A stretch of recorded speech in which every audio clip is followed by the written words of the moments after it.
going on, everyone? Welcome back to CDT. It's me, Ditto.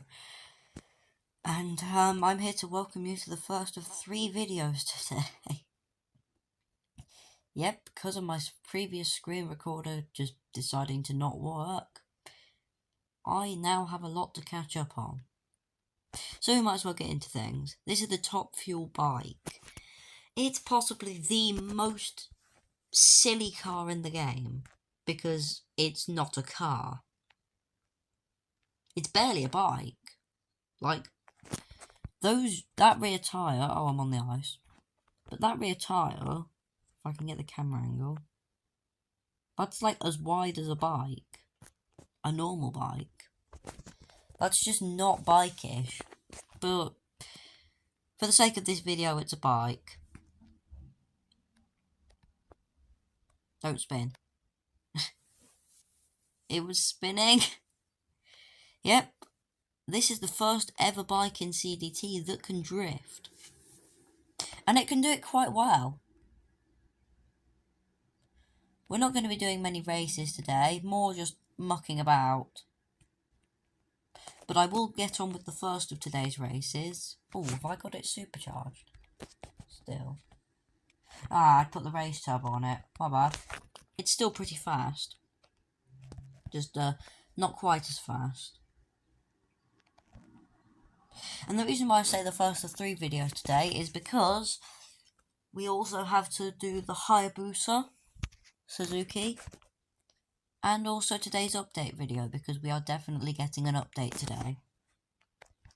Planes. Well, probably planes, but definitely helicopters. Helicopters are confirmed. And no, not just the police helicopter. We've had that for like a year. And barely anyone uses them anymore. Because they can't be locked. Which means every time you have a police dealer open, somebody steals it. Ooh, tell you what I'm not doing. Need to get in first person. Oh, damn it. Yeah, so the slip roads are helpful.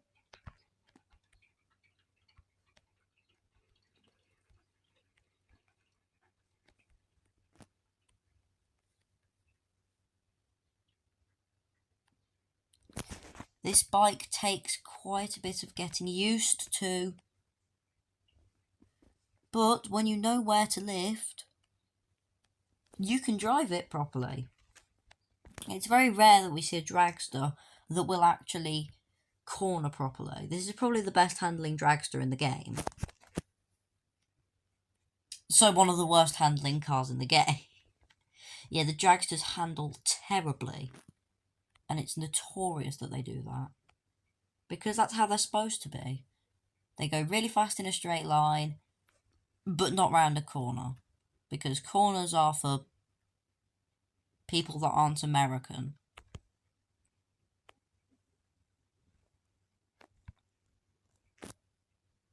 Right. 240 miles an hour has never felt more dangerous. Oh. Yeah, this is quite a silly, but... Damn it. Oh. Don't go to the edge. Don't go to the edge. That's kind of bad. You tend to fall off and die. Death isn't nice. Oh, God. That's not gone well. I hit a tree.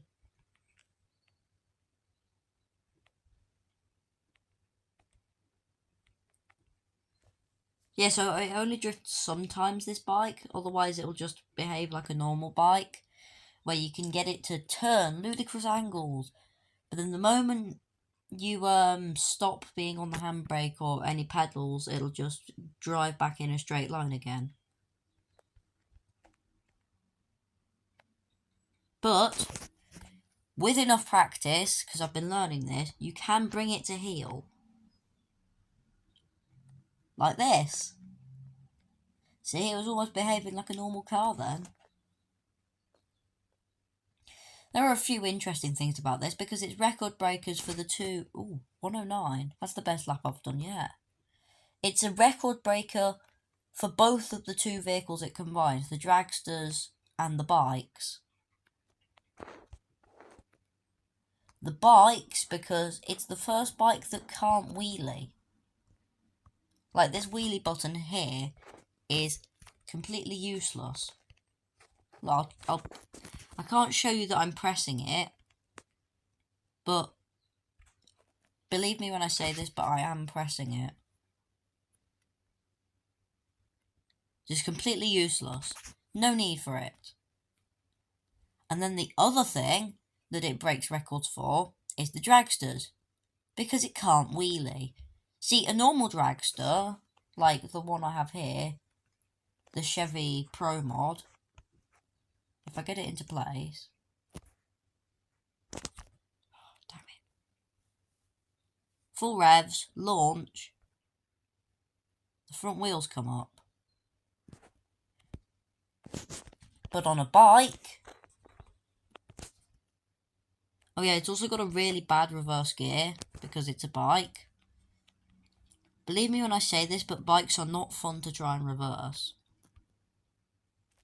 Full revs, loads and loads of flames coming out the back.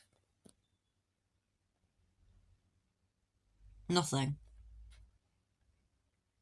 Not a single thing.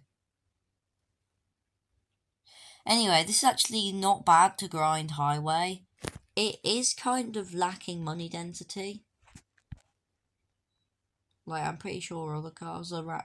Yeah, so it's slightly down on money density compared to some of the other cars around it, like the Hennessy Venom GT, Ferrari LaFerrari, Lotus Evija. Yeah.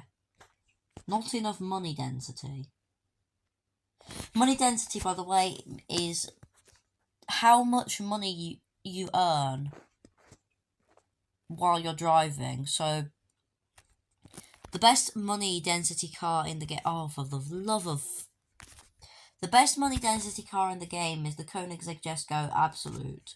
Although it's also tied with the other cars in that car pack. The Agera RS and the Jesko Attack. But then, it's not the fast... It is also one of the fastest cars in the game. But even so, if you run, let's say, a tuned Chiron 300 Plus or a tuned Bolide, which will go faster than it if you keep the Jesko stock, you'll still earn more money from the Jesko. If that makes sense, which it probably doesn't. Anyway, let's go and do the oval race. See, traditionally, dragsters have actually been really good on the oval race. Like, back when Season 8 launched with the oval race, everybody used the top fuel. And then those people that weren't here in Season 7, Sados, used the Toyota Supra dragster.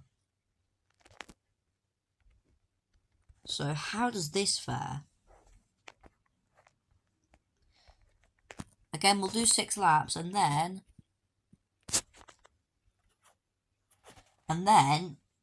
I will do all of the drag races. The 1/8 of a mile, the 1/4 mile, and the 1/2 mile.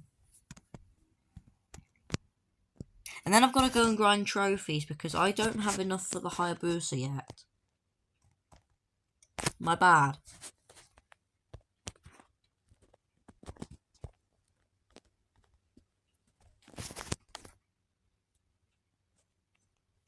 Although in other news, this is actually quite user-friendly that it doesn't wheelie. Because it means that you can actually steer when you launch it. And believe me, you want to launch it a lot. Because it is incredibly fun to launch. Try and stay away from the edges.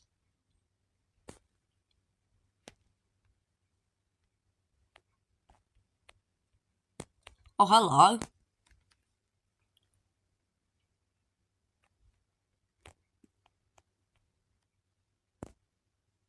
Right.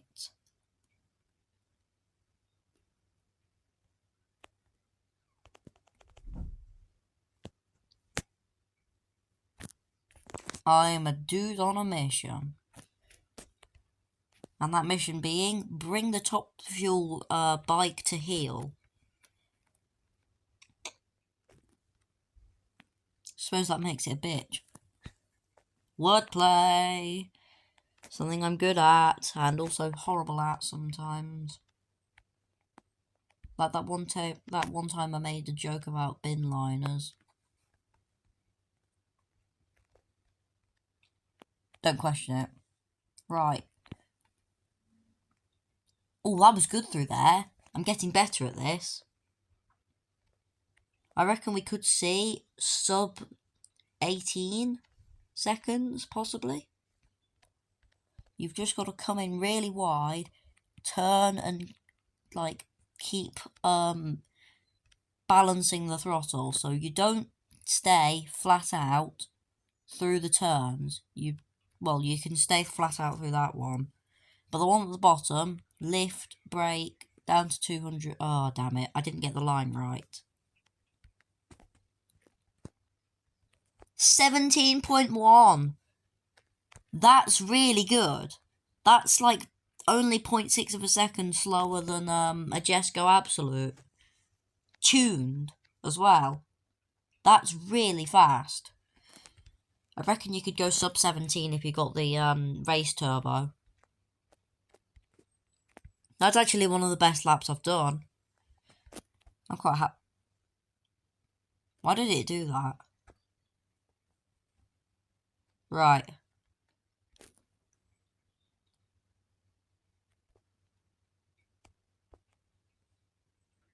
Oh.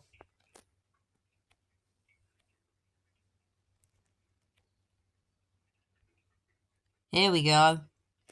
Right.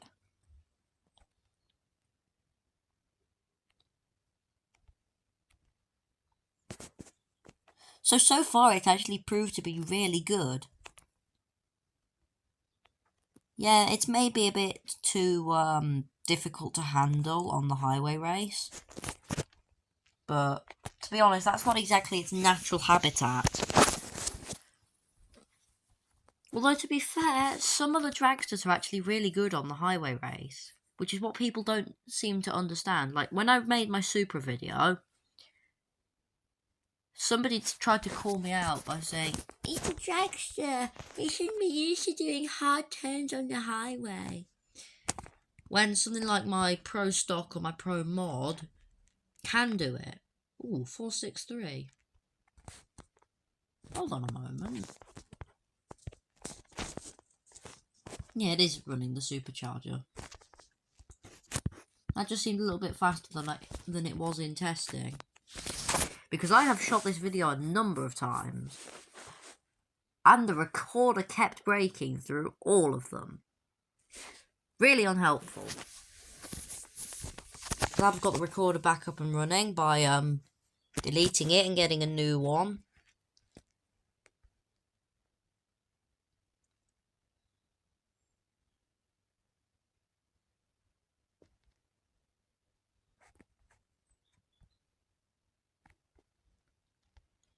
Yeah, hold on. These are the same times as the tuned RTR Mustang. That's interesting. Because you could either spend... How much is it? How much is it? I think it's like 499 Robux for a one-time season pass. And then 799 for a full permanent one. I spent 499 on mine. That's actually slower than an RTR. So this is essentially worse than an RTR. And I haven't even talked about some of its flaws yet. That reverse gear is genuinely disgusting. I hate bikes that have no reverse gear. Because they all have no reverse gear. Haha, I hate bikes. But the problem with the thing about the other bikes is they can turn, so you don't need to use the reverse gear very often. With this, you are constantly hitting things.